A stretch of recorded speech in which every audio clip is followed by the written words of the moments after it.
dia a todos. Nós estamos aqui para dar sequência às reuniões clínicas e reuniões científicas do Departamento de Psiquiatria da Universidade Federal de São Paulo.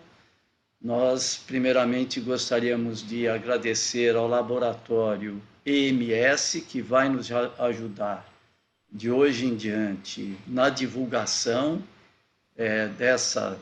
dessas reuniões, tanto as clínicas quanto as científicas, vão ajudar na divulgação para todo o país. Então, nós esperamos que brevemente teremos um aumento na audiência dessas reuniões clínicas e científicas, que elas têm sido realmente muito produtivas e muito boas para a formação de recursos humanos, tanto para o nosso departamento como para outros lugares, não é?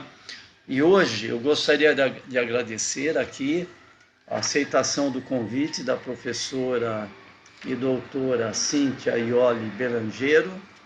Ela é uma biomédica, mestre e doutora em genética humana pela Universidade Federal de São Paulo e também com pós-doutorado no Departamento de Psiquiatria da Universidade Federal de São Paulo. Ela é professora do Departamento de Morfologia e Genética da Unifesp. Ela é hoje coordenadora do Laboratório de Neurociências Integrativas da Unifesp e coordenadora da área de Genética e Biorepositório do Instituto Nacional de Psiquiatria do Desenvolvimento, que tem um estudo de coorte que provavelmente ela vai mostrar alguns dados para vocês. A importância da genética na psiquiatria hoje, ela é realmente extremamente relevante, importante, e é também muito cabível que todos nós, profissionais que atuam na saúde mental, possam compreender a importância que tem a genética no comportamento humano. Então, é um prazer ter uma professora que hoje está fazendo estudos de ponta nessa área. Então, a palavra está com a doutora Cíntia Belangero. Por favor, Cíntia. Primeiramente, eu gostaria de agradecer o convite do departamento, em especial ao professor Jair, que foi meu supervisor no pós-doc, na psiquiatria, e quem sempre me abriu as portas. Então, sou muito grata, Jair, a você, e para mim é uma honra estar aqui podendo compartilhar um pouquinho do conhecimento com vocês. A minha aula, eu me dispus a falar sobre avanços e pesquisas da genética na área de psiquiatria, que é o que eu tenho feito. Eu ia até falar um pouco, de fato, sobre os meus resultados, sobre o que a gente vem trabalhando, mas eu decidi não fazer isso e fazer uma aula um pouco mais expositiva e teórica de um assunto dentro da genética psiquiátrica que está muito em alta, e que eu acho que para o corpo clínico, principalmente dessa universidade, é fundamental esse nível de entendimento, que é algo que tem, assim, estado na crista da onda, em pesquisas de altíssimo nível. Então, por isso eu vou tratar de um assunto em especial aqui, que a gente já vai falar um pouquinho. Então, só para a gente situar aqui a psiquiatria atualmente, a gente sabe muito pouco sobre a etiologia, de fato, a fisiopatologia das doenças. O diagnóstico, ele ainda é feito por observação. Muitas vezes a detecção é tardia, a predição e a prevenção são mínimas dentro da área de psiquiatria, e o tratamento ainda tem sido feito por tentativa e erro na maioria das vezes. Então, uma vez que o diagnóstico está baseado na avaliação comportamental apenas, isso significa que não há nenhum teste laboratorial ou um biomarcador disponível que apoie a classificação atual dos transtornos psiquiátricos. Então, quem sabe o que a gente pensaria para a psiquiatria do futuro, se a gente aumentar a compreensão da relação genética entre os transtornos mentais, entender melhor a arquitetura genômica desses transtornos, a relação dos genes atuando sobre essas doenças, E principalmente entendendo o grau de compartilhamento genético entre essas doenças, pode ser que a gente tenha uma construção mais moderna da classificação dos distúrbios psiquiátricos num futuro breve. Então, só para situar um pouquinho onde a gente vai chegar, falando rapidamente sobre a herança dos transtornos mentais, então, como que os transtornos mentais são herdados, né? Bom, esses transtornos, o modelo de herança vai muito além das leis de Mendel. Então, a gente sabe que os transtornos mentais, eles têm uma origem bastante complexa, multifatorial, na qual múltiplos genes interagem entre si, múltiplos genes interagem com o ambiente, e nenhuma dessas doenças é inteiramente genética, e nenhuma dessas doenças é inteiramente ambiental. O modelo que se assume atualmente para os transtornos mentais é um modelo em genética que a gente chama de modelo de limiar.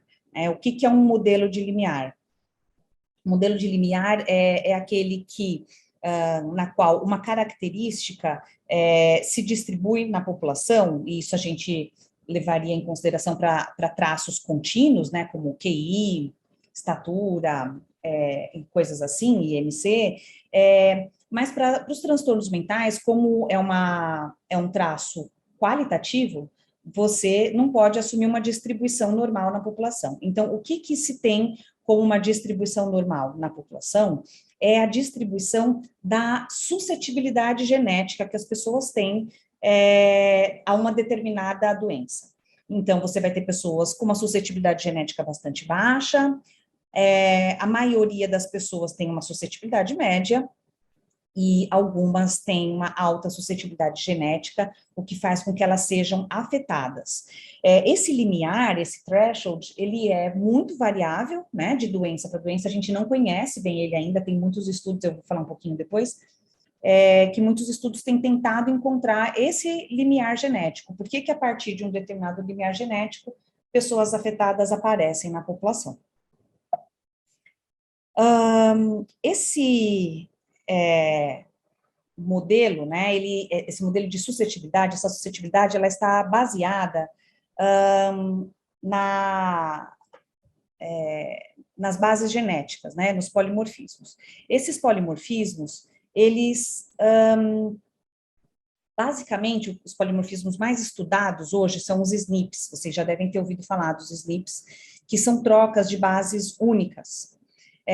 Esses polimorfismos são muito abundantes no genoma, e eu vou falar, assim, basicamente, os achados que eu vou mostrar aqui estão baseados nos SNPs, e a grande suscetibilidade genética está baseada nos SNPs.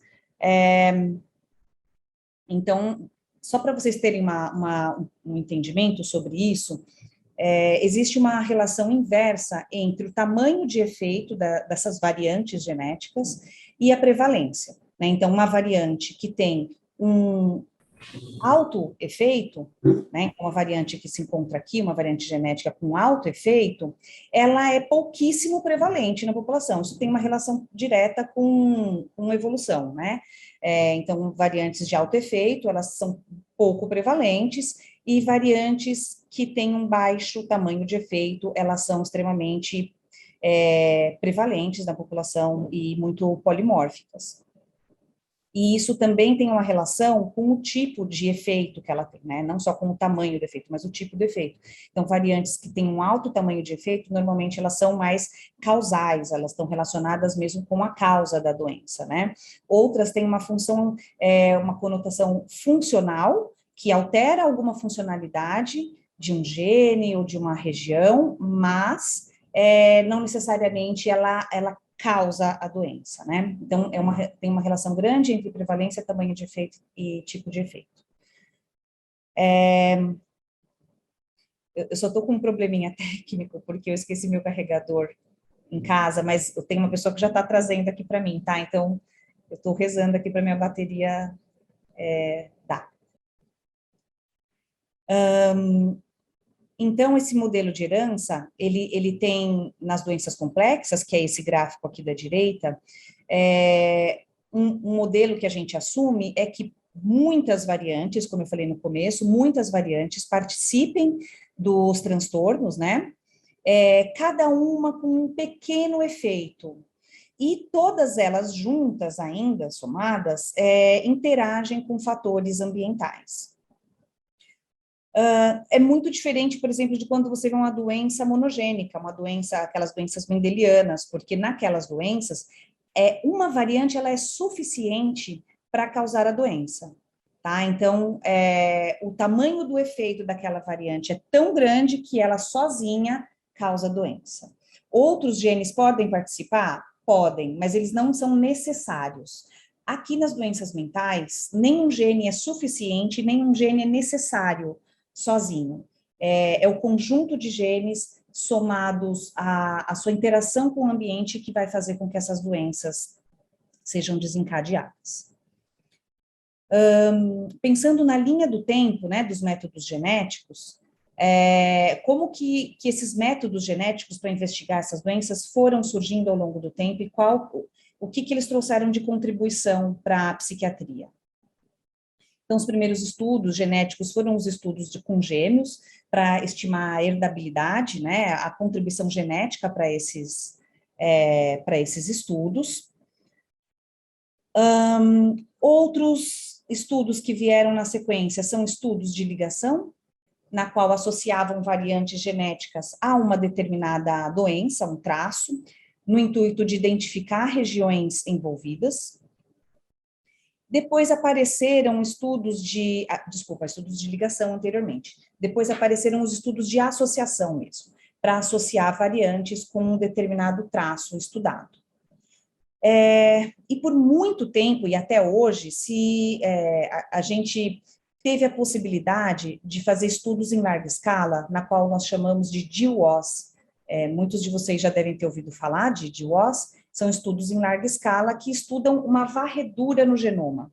E eu vou falar um pouquinho mais sobre eles na aula, sobre GWAS e sobre a era pós-GWAS, ou seja, que outras ferramentas o GWAS possibilitou que a gente tivesse em mãos que possam ser aplicadas na psiquiatria, né? Uma delas é a herdabilidade baseada em SNPs, o score poligênico de risco, né, que a gente chama de PRS, que vocês devem ter já ouvido falar. Pós-GWAS, vieram também uma leva de estudos de expressão gênica e funcionalidade e epigenética, né, tentando compreender a relação do genoma com o ambiente e o efeito dessas variantes genômicas também. Mais recentemente, uma metodologia foi criada que vem sendo muito utilizada agora, principalmente em psiquiatria, que a gente chama de randomização mendeliana. A gente vai ter que abordar isso numa outra aula, porque eu escolhi falar hoje mais sobre GWAS e herdabilidade baseada em SNPs, para poder falar sobre o compartilhamento genético entre as doenças. E depois, né, um pouco depois da randomização mendeliana, os estudos de sequenciamento completo do genoma com o avanço do sequenciamento. Então, agora também tem sido feito bastante estudos com sequenciamento. Então, começando a falar um pouquinho sobre a herdabilidade, né, os estudos de gêmeos, que foram muito importantes na área de psiquiatria. O que esses estudos fizeram? Eles estudaram o grau de compartilhamento do fenótipo, né, entre os gêmeos, então, o quanto eles concordavam com o fenótipo entre si, e a partir dessa taxa de concordância entre gêmeos monozigóticos e dizigóticos, foi-se calculado um índice, que nós chamamos de índice da herdabilidade. Com base nisso, a gente conseguiu, pelo menos, estimar, por hora, o nível de contribuição genética de cada doença. Então, se vocês olharem aqui, autismo, Tourette, são doenças que têm uma alta herdabilidade genética, mostrando que elas têm uma alta contribuição genética para a sua manifestação. E algumas doenças têm uma contribuição um pouco menor, né? Isso foi bastante útil naquela época, para a gente começar a entender o quanto essas doenças tinham de contribuição genética. Essa herdabilidade, ela tem uma relação direta com a prevalência, então não só o tamanho do efeito das variantes, mas a própria herdabilidade tem uma relação com a prevalência. Então, a gente observa aqui doenças que têm uma alta herdabilidade genética, como a esquizofrenia, por exemplo, em torno de 80%, ela é uma doença pouco prevalente na população. Por outro lado, a depressão, ela é altamente prevalente, mas ela tem uma baixa herdabilidade. Então, tem uma relação inversa entre herdabilidade e prevalência, tá? Então, na qual a herdabilidade, quanto maior a herdabilidade, menor é a prevalência dessas doenças. Também por uma questão de evolução genética, né? Bom, depois vamos passar para os estudos genômicos, né, que eu vou me focar mais aqui nos estudos de GWAS. Então, esses estudos de GWAS são estudos de associação em larga escala, na qual o genoma é rastreado globalmente e você faz uma associação individual de SNP a SNP com o traço que você está estudando. Então, se você está estudando 1 milhão de SNPs, você vai fazer um estudo de associação SNP a SNP, né? Então, vai fazer uma regressão logística para cada SNP, para tentar encontrar, então, a relação daquele SNP com aquele traço. Como é um estudo de varredura, é um estudo que você não precisa ter uma hipótese a priori, você está varrendo o genoma como um todo, né? O objetivo aqui, quando começou o GWAS, era entender um pouco mais sobre a base genética de uma doença. No começo, quando ele surgiu, foi um boom na literatura, né? A gente vê que em 2006 foi o pico de produção de GWAS, uma inflação até das expectativas de que ele ia solucionar todos os problemas da genética psiquiátrica. Entretanto, um pouco depois, né, lá para 2008, 2010, a gente chama de Vale das Desilusões do GWAS, na qual, depois de um monte de descoberta, o pessoal viu, bom, mas e agora? O que a gente faz com isso? O que isso quer dizer? Né, a gente encontrou um monte de gene associado, mas e daí? Surgiram muitos problemas com o pós-GWAS. Os estudos não se replicavam em populações diferentes, surgiram uma série de decepções com relação ao GWAS. Depois, superado um pouquinho essas decepções, aumentou-se de novo a produção com GWAS e a gente se encontra mais ou menos nesse platô da produtividade de GWAS, mas ainda muito utilizado. Os primeiros GWAS, eles não tiveram muito sucesso, né? As pessoas não tinham experiência, não tinham amostras suficientes, era o começo. Então, por exemplo, na esquizofrenia, o primeiro GWAS, que foi em 2009, ele não encontrou nenhum SNP significante, com uma amostra bem modesta, né, de 2.000 casos e 3.000 controles. Depois, uns anos depois, eles aumentaram a amostra, e aí passaram a encontrar 5 SNPs significantes, né? E depois, mais recentemente, eles encontraram 108 losses, isso foi em 2004, já com uma amostra de 37.000 casos, um pouco maior essa amostra, né? E agora, em 2022, a gente acabou de ter esse paper aceito, o Consórcio Mundial de Esquizofrenia, né? Na qual a gente participa. Esse paper é o maior, com a amostra maior que já houve no mundo, e com 70.000 casos, 237.000 controles, e agora 270 SNPs, 270 loss foram encontrados, com análises muito mais sofisticadas, agora com relações causais. Em breve ele vai ser publicado, já está em vias de publicação. Isso aconteceu também para a depressão, né? Se vocês observarem, o primeiro estudo de GWAS com depressão, que tinha 70.000 pessoas, não encontrou nenhum SNP associado. Também foi uma desilusão, né? Que foi motivo até de piada no Twitter. Para quem conhece o Jerome, ele é o coordenador, né, da depressão nesse consórcio. E ele postou, então, quando saiu esse GWAS, que a gente não tinha encontrado um Manhattan Plot, que é aquele gráfico que mostra os picos genéticos que eu mostrei anteriormente para vocês, mas sim um Holland Plot, um gráfico um plot de Países Baixos, porque não teve pico nenhum, não se achou nada. Foi uma super decepção. Mas em 2018, eles aumentaram a amostra consideravelmente, né? Para 135 mil casos e 344 mil controles, e aí sim eles encontraram todas esses losses, 44 losses. Bom, deixa eu só tentar pedir aqui meu carregador de novo para ver se ele chega mais rápido.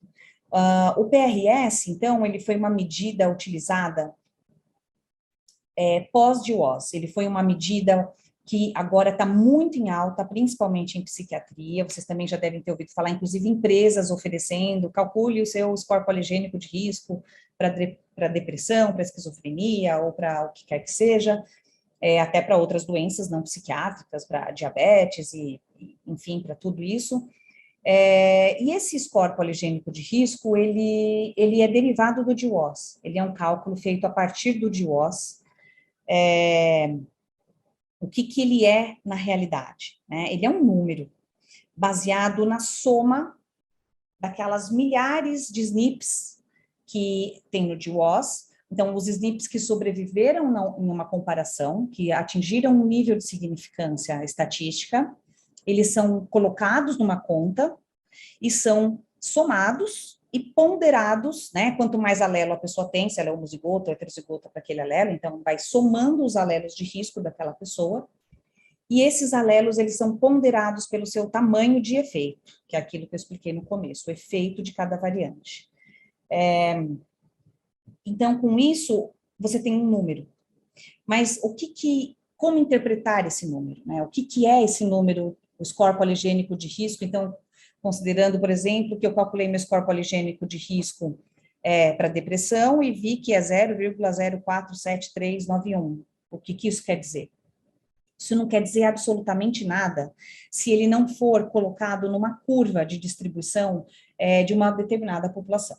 Porque o que importa é a sua comparação com a população na qual você está inserido, né? Onde você se encontra na curva de distribuição. Então, você é uma pessoa que está ali, um desvio padrão, 2 desvio padrão abaixo da média, ou você está acima 2 ou 3 desvios padrão. Então, é isso que importa, né? O PRS, ele tem que ser interpretado comparando vários indivíduos, então a gente tem que ter cuidado com isso, porque muitas empresas oferecem, você vai ter, mas ele não tem valor se não comparado com uma população. Então, quando a gente faz uma curva de distribuição de PRS de casos e controles, por exemplo, você espera que mais ou menos os casos tenham uma média maior do que os controles. E com isso, os controles não terão, vão ter uma média um pouco mais baixa. Agora, a gente tem que levar em consideração o seguinte, não ter um PRS alto não quer dizer que você vai ter a doença, né? Então, a gente vê pessoas normais com um PRS alto. E a gente vê também pessoas com PRS baixo dentro de casos. Então, a gente também tem que entender isso. Por quê? Porque o PRS não é o único fator que leva para a doença. Aqui a gente tem que levar em consideração que são doenças complexas que têm também a interação com o ambiente. Então, para concluir só essa ideia aqui, né, do score poligênico de risco, que é algo que vocês vão ouvir muito falar, então, esse número que a gente comentou, que é um número que arbitrariamente ele não quer dizer nada, ele tem que ser colocado numa curva, né? E ele, então, tem tido, assim, tem muito estudo, claro que tudo ainda preliminar e tudo baseado em pesquisas apenas, não utilizado em prática clínica, né? Mas ele tem sido muito bom para a predição de doenças e para melhorar a resposta, né? Predição de resposta, de manejo, e para entender também o nível de suscetibilidade genética das pessoas. tem sido muito utilizado. Uma outra medida, eu ainda vou voltar depois um pouco no score poligênico, tá? Mas uma outra medida que veio pós-GWAS, uma medida genômica, que foi possível de ser feita a partir desses tipos de estudos, foi a heredabilidade baseada em SNPs. Vocês viram que no começo a heredabilidade ela era baseada em estudos de gêmeos, né? Com a possibilidade de genotipar o genoma como um todo, foi possível se calcular a heredabilidade baseada em SNPs, que nada mais é do que a proporção fenotípica que pode ser explicada por todos os SNPs juntos. Então, se eu pegar lá todos os SNPs que eu genotipei num indivíduo, para um grupo de indivíduos daquela doença, eu consigo saber o quanto aqueles SNPs todos juntos contribuem para o fenótipo. E quando esse cálculo foi possível de ser feito, foi assim também uma certa decepção, porque a gente via estudos com herdabilidade bastante altos em psiquiatria, né? E em outras doenças também. Então, pegando ainda o exemplo da esquizofrenia, 80% era herdabilidade baseada em gêmeos. Quando a gente foi fazer GWAS, alguns estudos começaram a mostrar que essa herdabilidade ela era baixa, muito baixa, né? Aqui saiu errado, não é 0, tá? É 27% na esquizofrenia. Então, tinha uma discrepância entre a herdabilidade quando você via comparação de gêmeos dizigóticos e monozigóticos e quando você fazia a herdabilidade baseada em SNPs. Isso foi, inclusive, capa de um editorial já antigo, da Nature, que é esse aí, o sumiço da herdabilidade, né? E por que essa herdabilidade, que era tão alta, quando a gente conseguiu fazer GWAS, a gente não achou essa herdabilidade. Então, por que essa diferença entre a herdabilidade baseada em SNPs e a herdabilidade baseada em gêmeos, né? Bom, tem vários motivos para que a gente possa pensar nisso, tá? Uma coisa é que a gente não está olhando variantes, por exemplo, raras, né, que são as mutações, a gente não está olhando no GWAS isso. Variantes com tamanho de efeito muito baixo também não são notadas ali nesse tipo de estudo. Ou uma outra possibilidade é que a herdabilidade tenha sido, de fato, superestimada com gêmeos. Também não está levando em consideração o grau de penetrância das variáveis, né, das variantes, desculpa. Não está se levando em conta as copy number variations, que são variações do número de cópias do genoma, e nem as interações gene a gene. Então, por isso, essa discrepância quando a gente vê estudos de gêmeos e de herdabilidade. Mas o curioso é que quando a gente consegue calcular a herdabilidade baseada em SNPs, você vai olhar a base genética de uma doença, né? A contribuição desses SNPs para uma determinada doença. E aí teve um estudo em 2006 que é o consórcio mundial, né, de genética psiquiátrica, o grupo do Cross Disorder, que estuda todas as doenças juntas. Eles publicaram esse artigo muito interessante, que era a correlação genética entre as doenças, para mostrar quanto as doenças psiquiátricas compartilham da mesma base genética. E foi bastante interessante, porque viu-se um grande compartilhamento genético, muito maior do que o esperado entre as doenças psiquiátricas, né?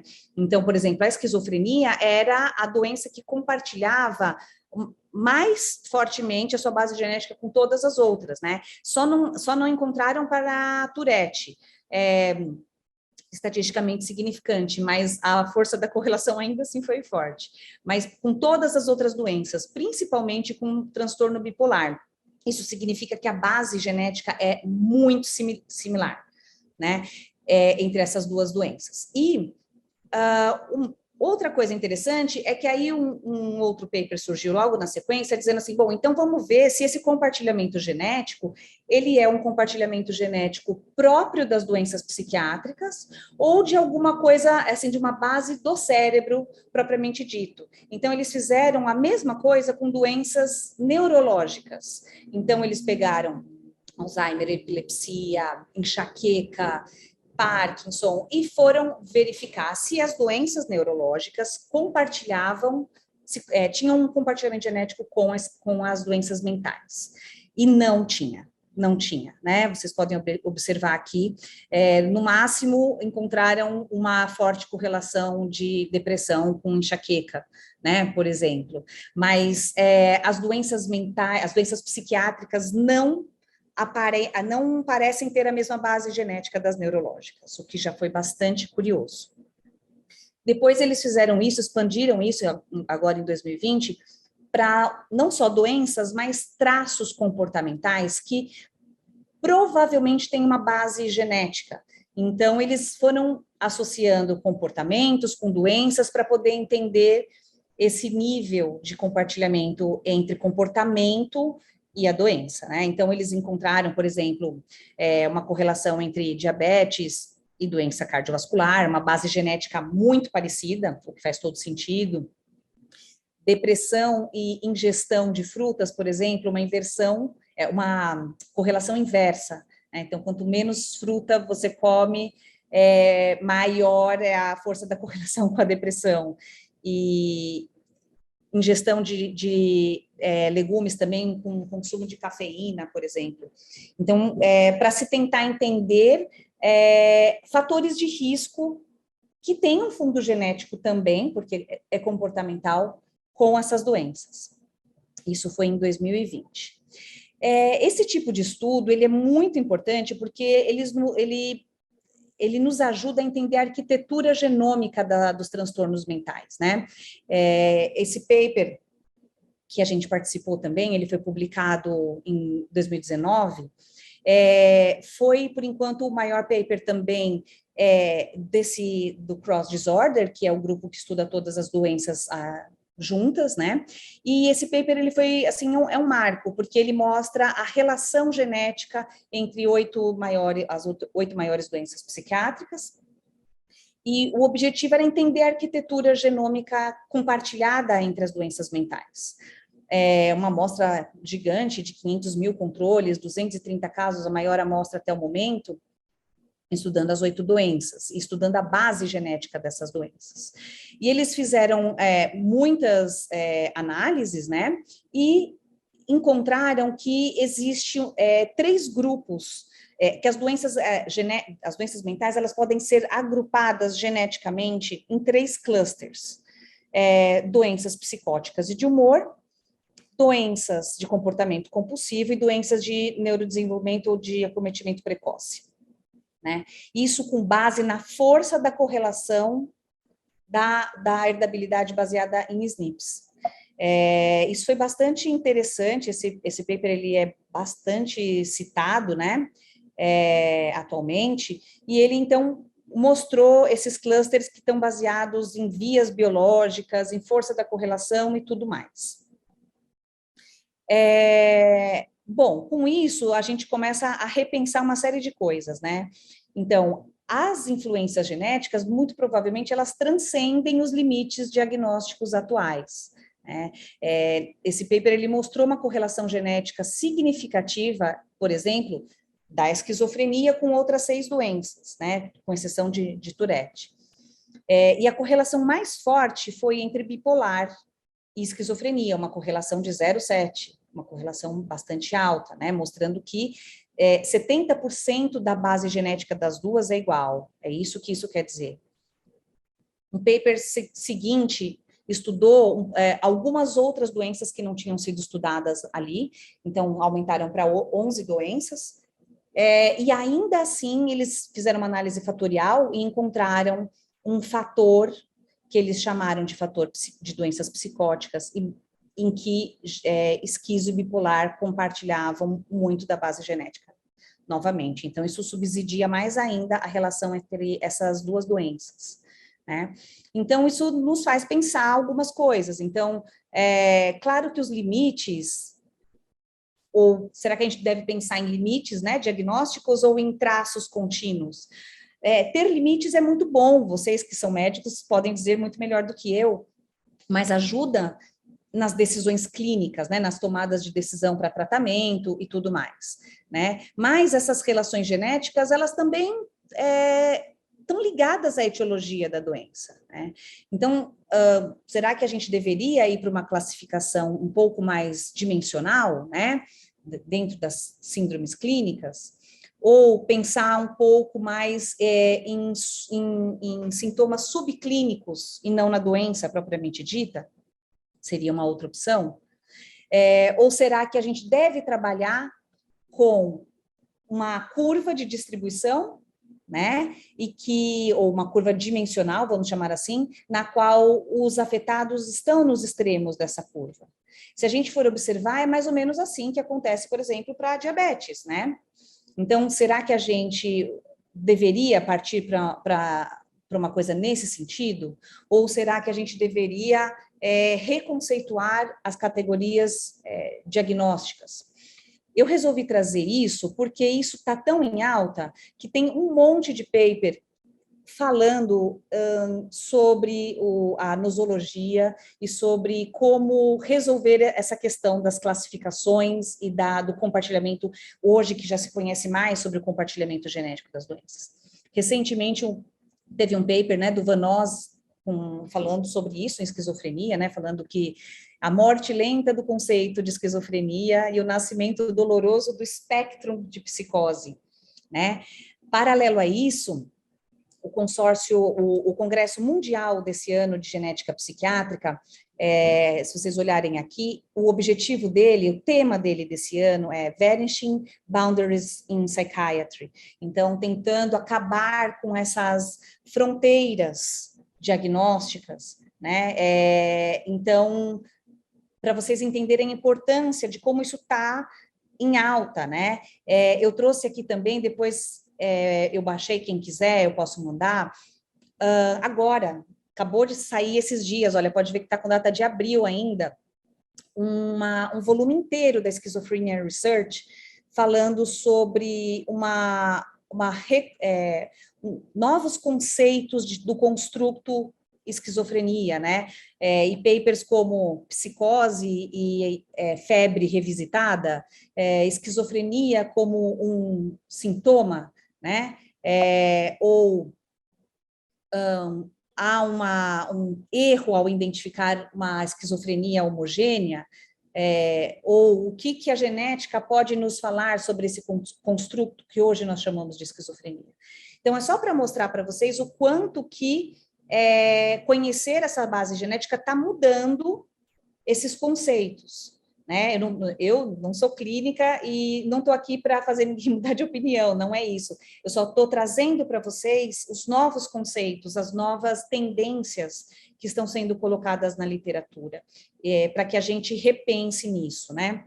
Então, a esquizofrenia sempre usada como um bom modelo de estudo nesse sentido, né? Então, por isso que eu estou falando aqui mais dela.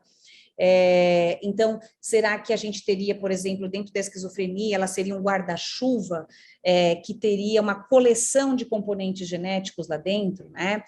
Era uma doença heterogênea, isso já foi reconhecido pelo Bloiler lá em 1950, né? Quando ele já chamou de esquizofrenias. Será que dentro desse construto pode haver mais de uma síndrome genética ali dentro? Né? Isso é semelhante a construções como epilepsia, ou como autismo, ou como a deficiência intelectual? Hoje a gente conhece a síndrome genética, que é o subtipo de esquizofrenia mais conhecido, que é a síndrome do 22, né? Mas se a gente pensar nisso, bom, tudo bem, realmente é uma doença, uma subdoença, mas CNVs, de uma forma geral, só afetam 7% dos pacientes com esquizofrenia. E onde estão os outros, né?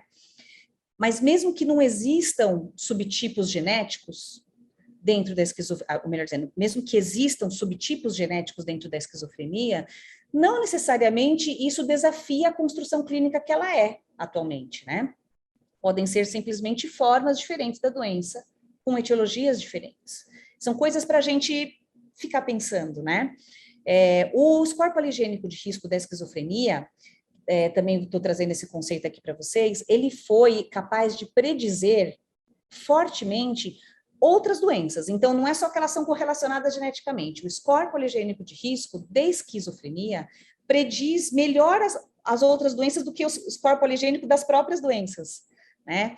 Isso foi associado não só com doenças psiquiátricas, o score poligênico da esquizofrenia, ele foi capaz de predizer outras doenças, principalmente imunológicas, fatores comportamentais, como a personalidade, cognição, tomada de decisão, só para a gente entender que tem um forte componente genético ali, né?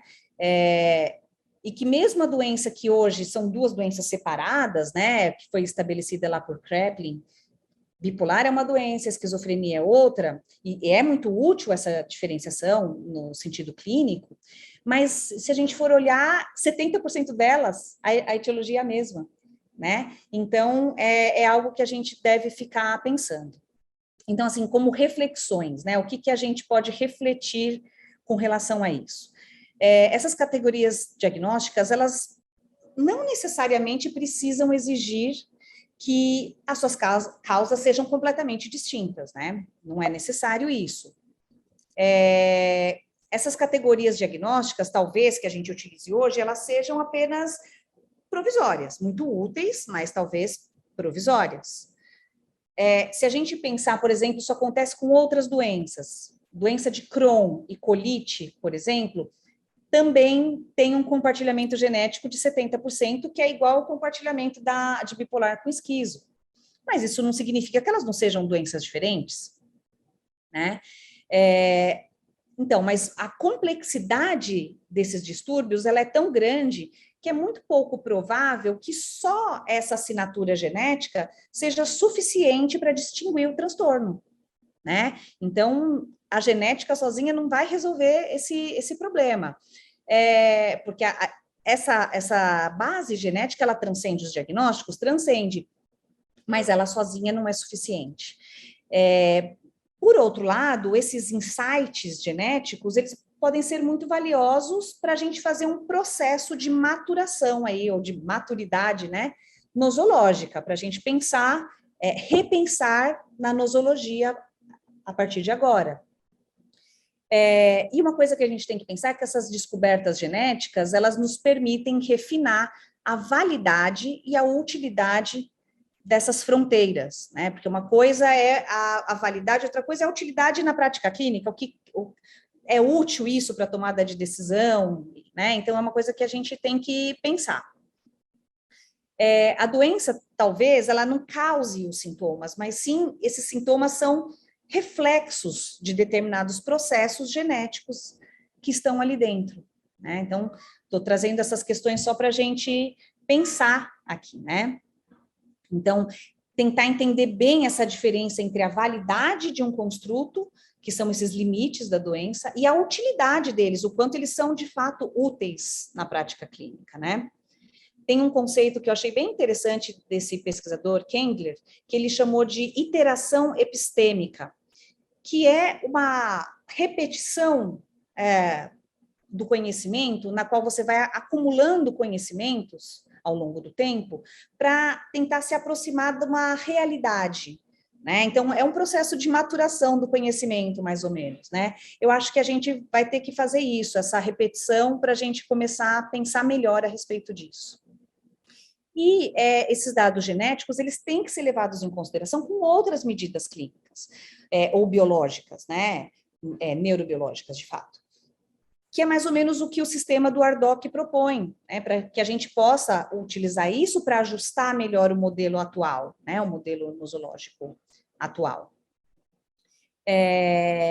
Então, assim, o que é, para a gente finalizar, né, o que a gente pode aprender da aula de hoje, o que eu falei aqui que é o mais importante, que a gente tem que sair daqui pensando nisso, né, que nenhum gene, nenhuma variante é suficiente para desencadear a doença, o transtorno mental.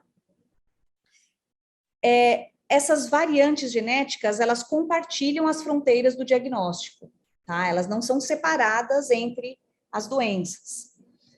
E com isso a gente observa que há, de fato, um grande compartilhamento genético entre as doenças mentais. Essas evidências genéticas, elas podem apontar para uma classificação talvez um pouco mais dimensional das doenças. O score poligênico de risco, ele vai ser muito utilizado no futuro, auxiliando predição, gravidade, resposta. Por enquanto é tudo pesquisa, mas ele tem sido muito promissor. Claro que ele ainda precisa melhorar muito na população, nas populações miscigenadas, como as brasileiras, mas ele ainda assim é um bom preditor para doenças mentais, né? E que a genética, por fim, ela, resumindo, ela pode fornecer muitos insights para que a gente faça esse processo de maturação e pensar sobre uma nova possibilidade de classificação das doenças. Eu acho que era isso que eu tinha para falar. Eu sei que é muita informação, muita coisa nova. A gente poderia fazer um mês só de genética psiquiátrica aqui, tem muita coisa para falar. Mas eu resolvi trazer mais essa questão do compartilhamento genético, porque é algo que está muito em alta, né? Então, mundialmente, o mundo todo tem pensado nisso. Então, eu resolvi trazer isso como a questão principal dessa aula. Agradeço de novo, Jair, e peço desculpas pelos transtornos técnicos. Legal, Cíntia. Obrigado. Né, realmente o que fica muito claro, acho que é melhor, bom, pode deixar a apresentação, as pessoas podem fazer perguntas no chat, né? Eu tenho uma pergunta para você.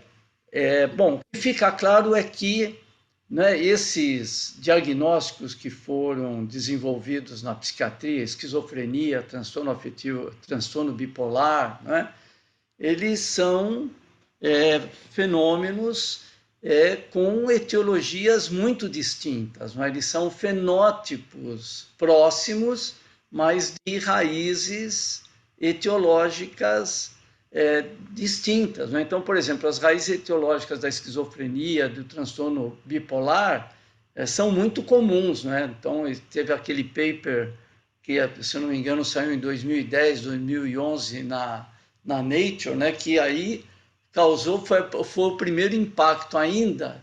Nós temos aí 11, 12 anos de estudos que estão dizendo: prestem atenção que esses casos são muito diferentes entre si, não é? Até que veio o desenvolvimento do Research Domain Criteria. Agora, Cíntia, eu vi um paper há pouco tempo fazendo uma relação com esquizofrenia, bipolar, solidão e doenças cardiovasculares e obesidade. Com doenças cardiovasculares e obesidade, você tem acompanhado? Olha, Jair, não em termos de compartilhamento genético, mas tem saído bastante paper relacionando a esquizofrenia. Essa semana mesmo no meu grupo um aluno apresentou isso, falando sobre a relação de obesidade, doenças cardiovasculares que são aumentadas na esquizofrenia. Eles fizeram um trabalho de mundo real nos Estados Unidos com prontuários de grande parte dos Estados Unidos e mostraram isso, né? Que há uma forte relação entre esquizofrenia, ganho de peso e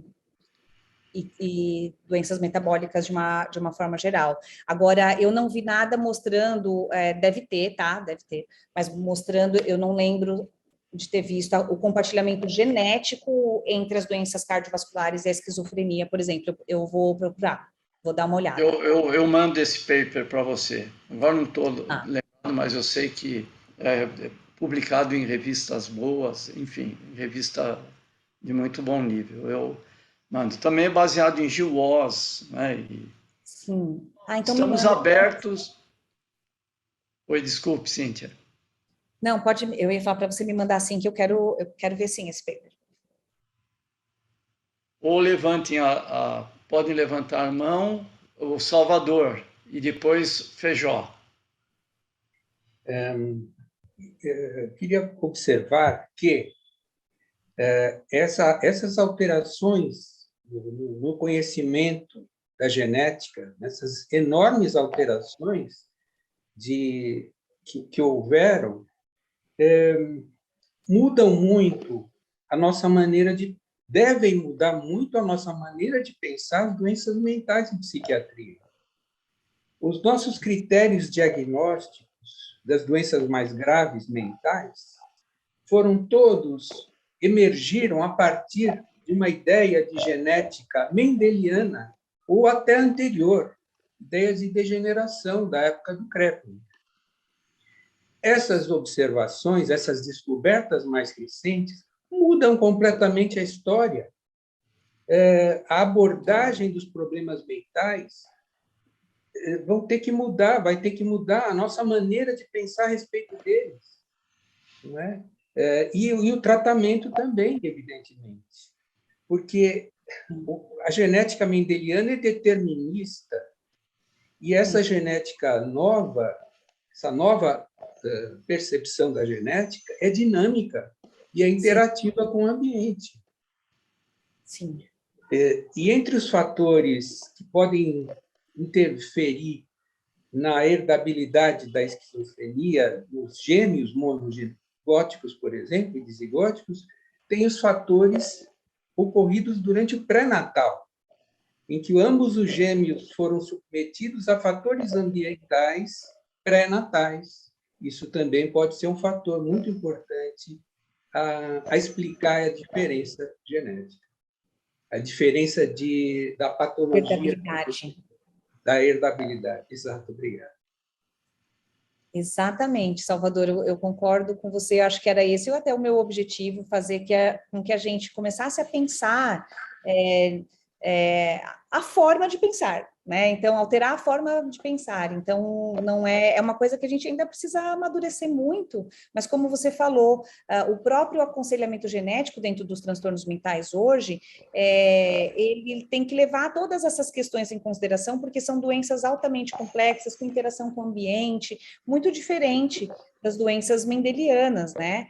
E que a gente tem que levar em consideração tudo isso nesse pacote. Então, é um grande desafio, né? Feijó. Bom, parabéns, Cíntia, né? Sua aula, assim, maravilhosa, explicando facilmente conceitos super complexos, atualíssimos, né? Então, assim, é uma aula muito legal, né?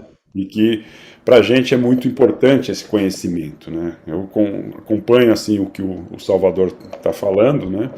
Dessa que a neurociência trouxe também com a genética, né? Da interação entre o corpo, o cérebro e o ambiente.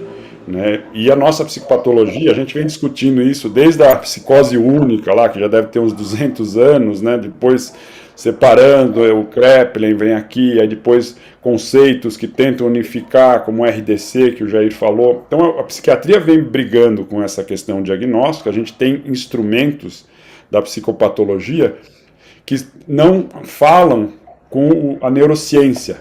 Né? Então, eu acho que é o grande desafio diagnóstico é conseguir utilizar conceitos da neurociência, de função, de interação, com conceitos psicopatológicos. Né? Por exemplo, o delírio, né? Você falou bastante de esquizofrenia. Como que chegamos ao delírio? Né?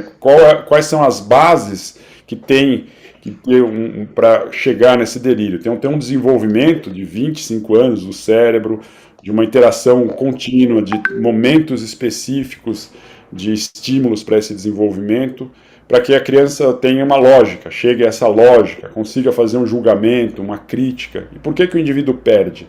E por que o outro indivíduo que tem um quadro bipolar, que tem 70% de coincidências, tem um quadro que oscila no humor? Então a gente precisa aprimorar a psicopatologia e tentar ligar com essa neurociência. É um desafio, né, de décadas, acho que, de pensamento aí, mas muito legal. É verdade, Feijó, eu concordo. Realmente é um desafio e tem que levar em consideração toda essa modulação que você citou. Mas a gente, é o que você falou, são décadas aí pela frente para estudar. Cíntia, tem uma pergunta, o Blay. Blay, eu já passo para você. Já chegamos a um ponto de aplicar, traduzir o conhecimento da genética no aconselhamento do tipo um casal que tem uma criança com autismo ou um casal que tem uma doença com esquizofrenia, atingimos esse ponto, ou como é que esses dados se traduzem nessa área, não é? Desculpe, Brian, eu já passo para você. Olha, Jair, isso é uma área que vem sendo muito explorada, inclusive no WCPG, no Congresso, tem grupos específicos que vão apresentar, e tem apresentado nos últimos anos essa questão do aconselhamento genético para transtorno mental em psiquiatria. Eles têm apostado muito na educação para residentes em psiquiatria, eles têm programas de educação para residentes nesse sentido, então já se tem um pouco disso, não é tão fácil de fazer, né? O que tem se usado muito é observação empírica apenas. Então, bom, famílias que têm um irmão, observou-se que o risco de ter outro irmão é de X%, então tem muito estudo observacional empírico e que isso tem apoiado o aconselhamento genético. Tem pessoas que têm se aprimorado e se especializado no acompanhamento, no aconselhamento genético em psiquiatria. Tem uma pesquisadora que faz isso no Canadá, ela é, acho que, uma referência no mundo que tem feito aconselhamento genético para psiquiatria. Então, já tem. Não é, assim, uma coisa fácil de fazer, mas tem se feito bastante. Acho que é uma área a ser desenvolvida também, não é? Mas estamos aí em pleno desenvolvimento dessa área, não é? Sim. Vitor, professor Sérgio Blay, por favor. Obrigado, Jair. Cíntia, queria cumprimentar, realmente foi uma aula bastante esclarecedora, certamente a gente aprende muito com o que você está apresentando. Eu queria te fazer uma pergunta, que como os conceitos estão se ampliando e estão partindo da simplificação para a complexidade, que eu acho que é mais próximo da nossa realidade, né?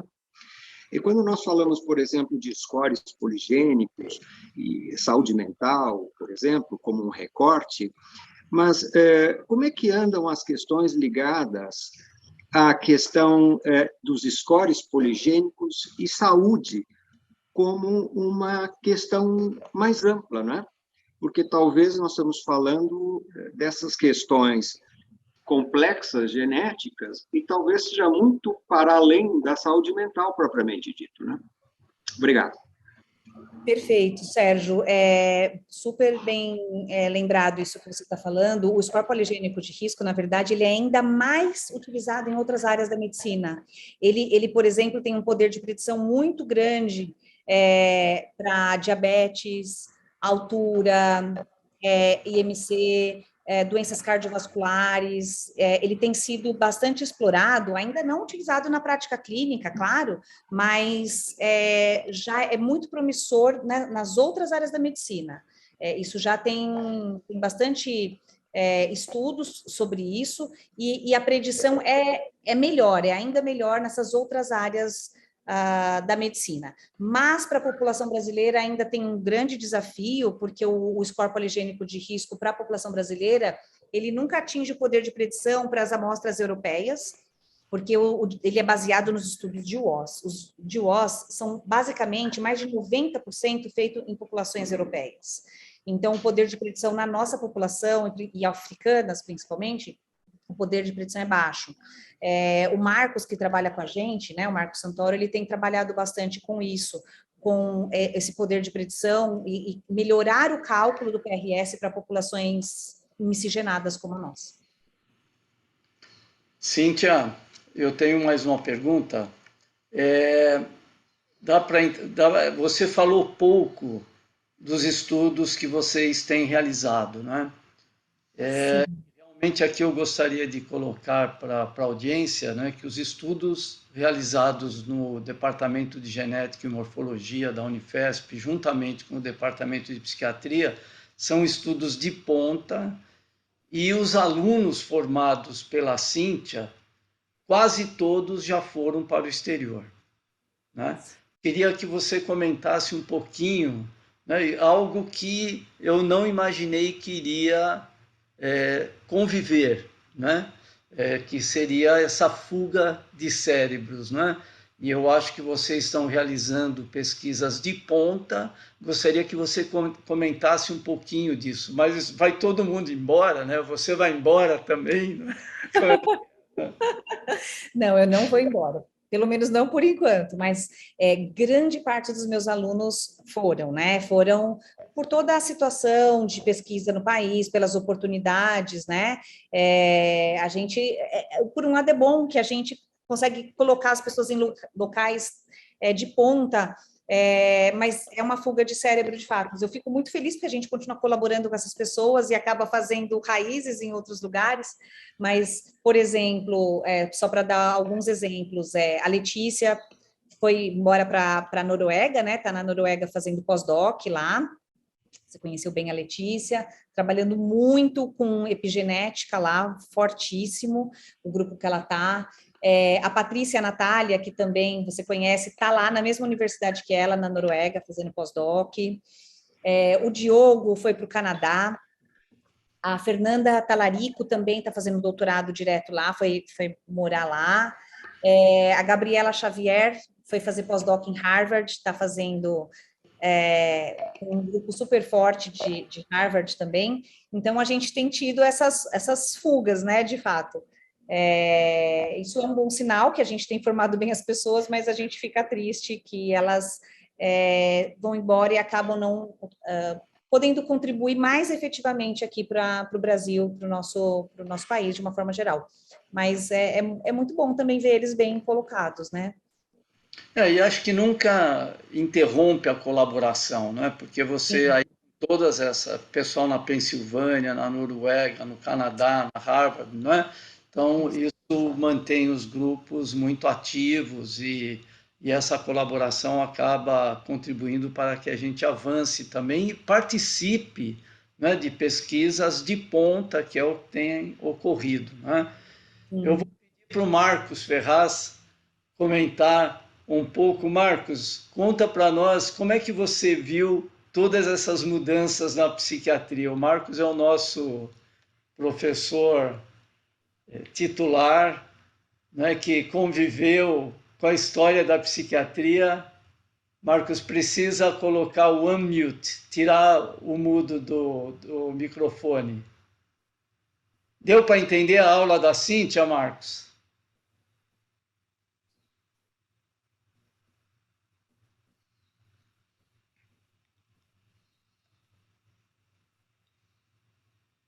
O Marcos, ele se apresenta como Heloísa, ele já não tem mais esse problema, não consegue tirar o...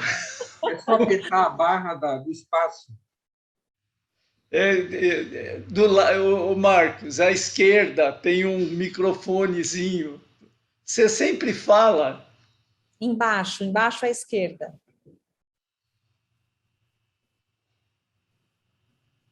Não tem nenhum neto aí para te ajudar, não? Enquanto ele se localiza, eu posso responder uma pergunta que está no chat aqui? Eu não vi, desculpe. É que ela mandou só para mim aqui. Ela está perguntando. Então tá. Então, por favor. Ela é a Luana, ela está me perguntando o conceito de herdabilidade, né?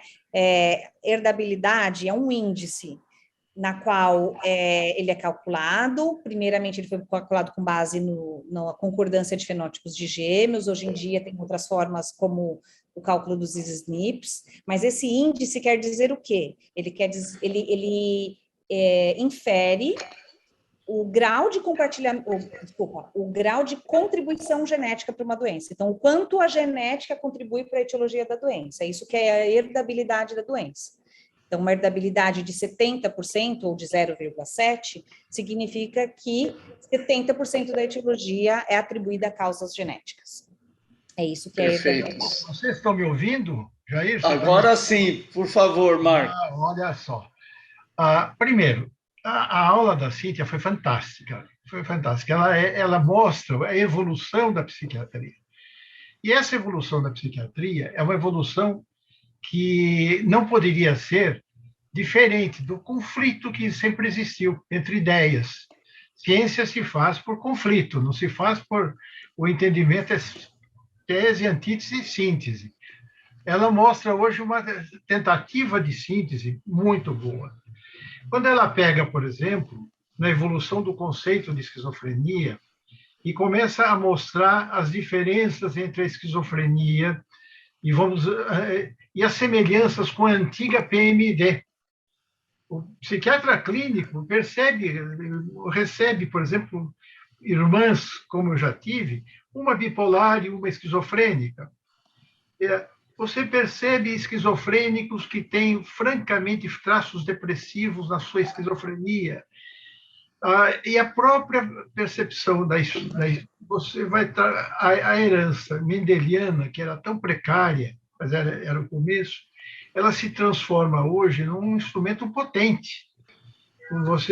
Vocês dois, ela e você depois ela de novo, mostra a importância clássica, clara, essa importância clara do conceito da genética, que era tão desconhecido. Eu dava aulas, e eu acho que essa é a graça, em que eu ensinava o seguinte, que as doenças mentais são predominantemente endógenas, isto é, tem gene no meio, porém, predominante. O resto eu não sei. Predominantemente exógenas, isto é, alcoolismo, intoxicação por álcool, drogas, e o resto eu não sei. Predominantemente psicogênicas, isto é, neuroses, etc, etc. O resto eu não sei. Quando vieram as classificações mais modernas, foi uma barafunda. Como é que você dá para uma neurose um antidepressivo? Como é que se trata um quadro de excitação maníaca com um remédio que você dá para esquizofrenia? De repente, você repensa tudo isso. E eu acho que essas aulas como de hoje são aulas síntese. Elas dão o caminho, sabendo que daqui a pouco, novamente, vamos ter uma nova divisão, mas ela está mostrando o fim do caminho diagnóstico tipo DSM, tipo CID, está caminhando para o fim. Foram importantíssimos para mim no começo, para vocês agora, mas até eu, que já passo dos 80, vejo, assim, isso está no fim. Essas classificações deste jeito estão com os dias marcados. Por isso que eu olho, quando vejo, assisto isso, eu vejo com uma enorme alegria. Uma enorme alegria. Você não imagina, Jair, quando eu vejo a Cíntia falar coisas que eu não sabia, eu não soube, são coisas, e que eu fico feliz em dizer, eu não sei, eu não sabia. Quem sabe hoje eu fico sabendo, tendo aulas com você. Muito obrigado pelas aulas que vocês estão me dando para esse velho e aposentado professor. Tchau para vocês. Um abraço, parabéns para a Cíntia. Obrigado, Marcos. Então, pessoal, olha, realmente, né, é um prazer trabalhar com a Cíntia. A gente começou lá atrás, né, com a professora Marília. Com a Smith, que é Smith. Né, com a professora da genética, né, com a Marília, né? Marília Smith. Eu já estou demenciando. E nós começamos a trabalhar, né, fazer essa interação entre a psiquiatria e a genética, e aí depois veio a Cíntia, e realmente tem sido uma colaboração muito legal. Cíntia, pode fazer as últimas considerações, por favor. Jair, então, eu também só tenho a agradecer essa oportunidade e ouvir pessoas desse nível falando, né? Você, professor Marcos, Marcelo, Salvador, para mim é uma honra poder trazer um pouquinho do que a gente tem feito na genética, o que a genética tem contribuído para a psiquiatria, né? Eu tenho dedicado a minha vida a estudar isso. E esses conceitos, eles avançam muito rápido, né? Porque se você pensar que o DNA foi descoberto há um pouco mais de 50 anos só, e a gente já sabe tanta coisa, então é uma evolução muito rápida do conhecimento, né? Difícil até de acompanhar. Mas a gente tem se esforçado aqui no nosso grupo, e essa colaboração Genética Psiquiatria é, de fato, assim, é uma colaboração muito feliz e que tem sido muito satisfatória para mim nos últimos anos. Para mim é uma honra, desde lá do meu pós-doc com você até os dias atuais. E eu estou disponível aqui para a gente ter outras conversas a respeito de outros aspectos aqui da genética psiquiátrica. Legal, Cíntia, super obrigado. Sua aula, você tem uma didática muito boa, não é uma aula muito clara, falando sobre realmente tópicos extremamente complexos com muita simplicidade, não é? Isso é fundamental numa aula. Então, super obrigado por ter participado e então fica aqui o convite para todos para uma reunião clínica daqui uma semana e uma boa semana, e agora podemos abrir nossas telas para bater palmas para a Cíntia. Boa semana, pessoal. Obrigada, gente, obrigada. Vocês são incríveis. Obrigada, Jair. Legal. Tchau, Cíntia. Até a Tchau, próxima. Cíntia. Parabéns. Tchau, tchau, gente. Tchau.